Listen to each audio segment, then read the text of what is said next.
Baik, pada kesempatan kali ini saya akan menjelaskan fitur-fitur yang ada di aplikasi English Lite. Yang mana video sebelumnya sudah saya jelaskan mengenai cara penginstalan English Lite itu seperti apa, dan kini saya akan menjelaskan fitur-fitur yang ada di English Lite. Baik, langsung saja ikuti caranya. Pertama-tama kita buka websitenya terlebih dahulu yang tadi yang sudah saya buat tutorialnya tadi. Itu kita buka ke back office.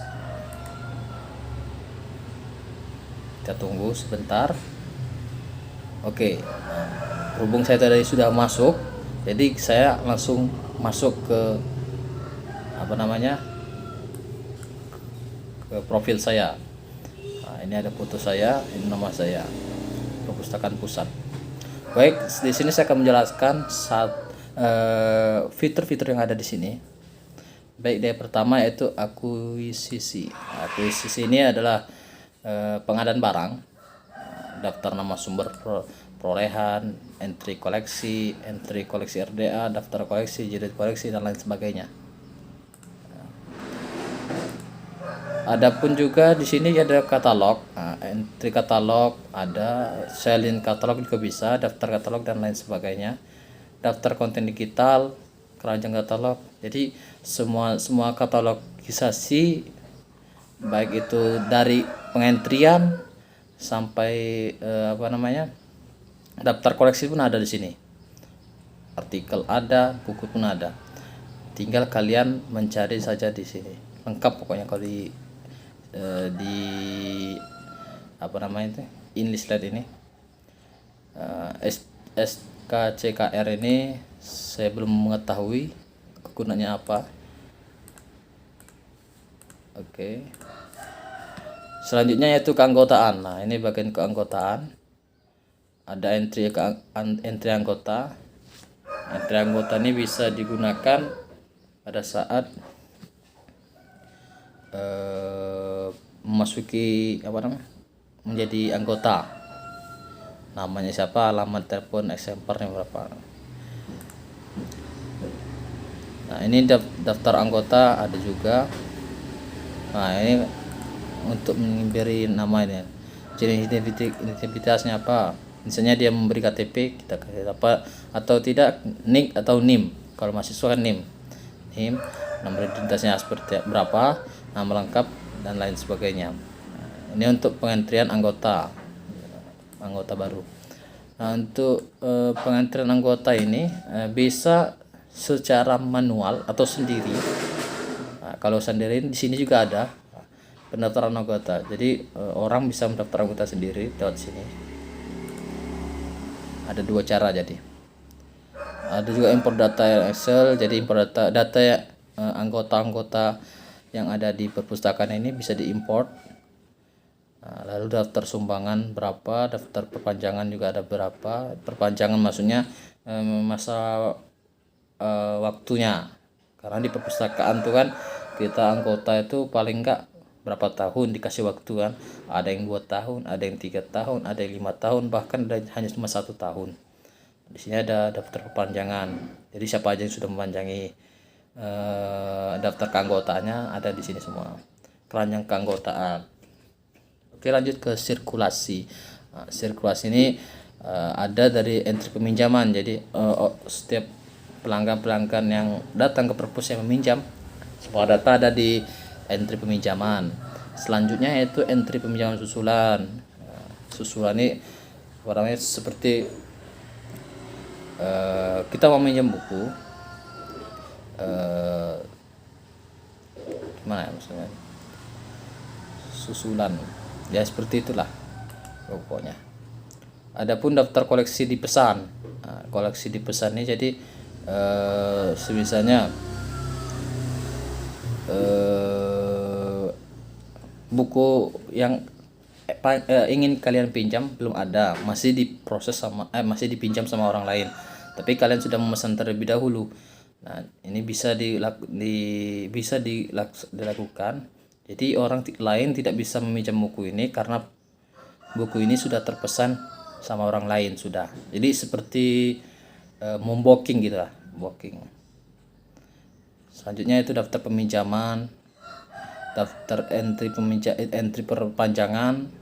Ini untuk misalnya ada orang mau memperpanjang masa anggota atau bagaimana, masa anggota, perpanjangan masa peminjaman maksudnya.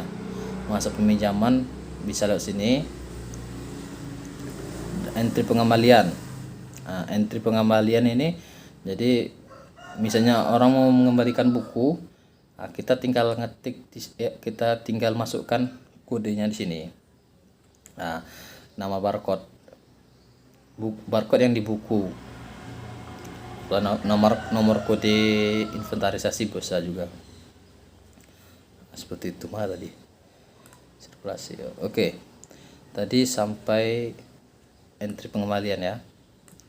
Ada susulan, ada gabungan, daftar pengembalian ya, rekapan semua yang sudah meminjam dan dikembalikan ada di sini. Stock of name, data pelanggaran ya. Jadi ada misalnya ada seorang pengunjung perpustakaan melanggar, misalnya menghilangkan buku atau merusak buku, jadi nama dia masuk ke data pelanggaran. Adapun yang selanjutnya itu verifikasi koleksi siap layan. Selanjutnya yaitu locker ini ada locker peminjaman, ada locker pengembalian, ada locker daftar transaksi, seperti itu. Ada juga survei ini biasanya digunakan untuk kayak memberikan saran gitu, misalnya apa yang diperlukan oleh anggota perpustakaan dan akan ditindaklanjuti sama pustakawannya sendiri.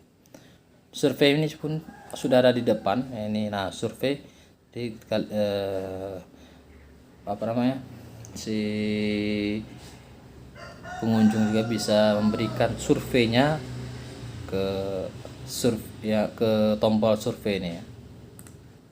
Selanjutnya buku tamu. Nah, ini buku tamu kan biasanya kita ke perpustakaan itu kan ada sejenis kalau belum menggunakan aplikasi aplikasi seperti ini kan, dulu kan masih pakai buku. Nah, sekarang sudah pakai aplikasi ini kan, jadi tinggal enak, tinggal kita masuk misalnya ke anggota.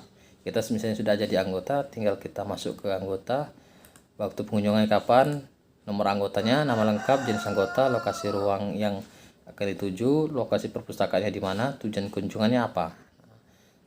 Non anggota juga seperti itu. Walaupun dia tidak menjadi anggota, mau berkunjung juga boleh, tetapi harus mengisi daftar buku tamu seperti ini. Rombongan juga ada di sini, misalnya ada rombongan dari MTS 1 atau MAN 2 gitu kan, nggak apa-apa. Yang penting mengisi buku tamu untuk laporan gitu. Selanjutnya yaitu opak yang mungkin kalian sudah tidak asing lagi, yaitu bagian halaman utama. Nah, di sini ada riwayat pencarian sederhana, riwayat pencarian browser atau riwayat pencarian lanjutan, seperti itu. Terus selanjutnya itu layanan koleksi digital. Jadi misalnya kita mau mencari buku-buku ini tidak lagi bersulit payah untuk mengelilingi perpustakaan, itu tidak. Kita tinggal mencari lewat layanan koleksi digital ini. Tinggal kita cari mau buku apa, nanti langsung terbuka seperti itu. Baca di tempat. Nah, anggota, non anggota ini hanya orang yang baca di tempat ya, yang tidak meminjam ini seperti itu. Oke, seperti ini kalau kalian mau lihat ya. Nah, waktu pengunjungannya kapan, dan nomor anggotanya, nama, judul buku yang dibaca, Bentuk fisiknya buku atau jurnal atau apa gitu. Selanjutnya lokasi perpustakaan di mana, luang lokasinya di mana.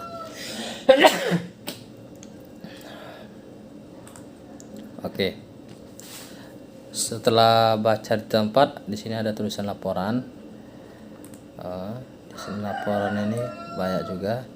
Ada laporan tentang katalog. Jadi jumlah-jumlah katalog itu ada di sini semua, laporan-laporannya. Adapun koleksi, jumlah koleksinya berapa, anggotanya berapa, sirkulasinya bagaimana, keluar masuk peminjaman dan pengembaliannya, buku tamunya seperti apa, baca di tempatnya bagaimana, dan lain sebagainya. Ada di sini semua laporan. Misalnya atasan ingin melihat berapa sih jumlah tamu pada bulan ini yang masuki perpus, tinggal kita klik ini buku tamu, nanti akan keluar semua nama-nama yang berkunjung selama 1 bulan tersebut. Yang terakhir itu administrasi. Ini untuk khusus untuk pengaturan untuk admin ya. Baik, sekian dari saya penjelasan saya. Mungkin kalau kurang jelasnya silakan ditanyakan di kolom komentar.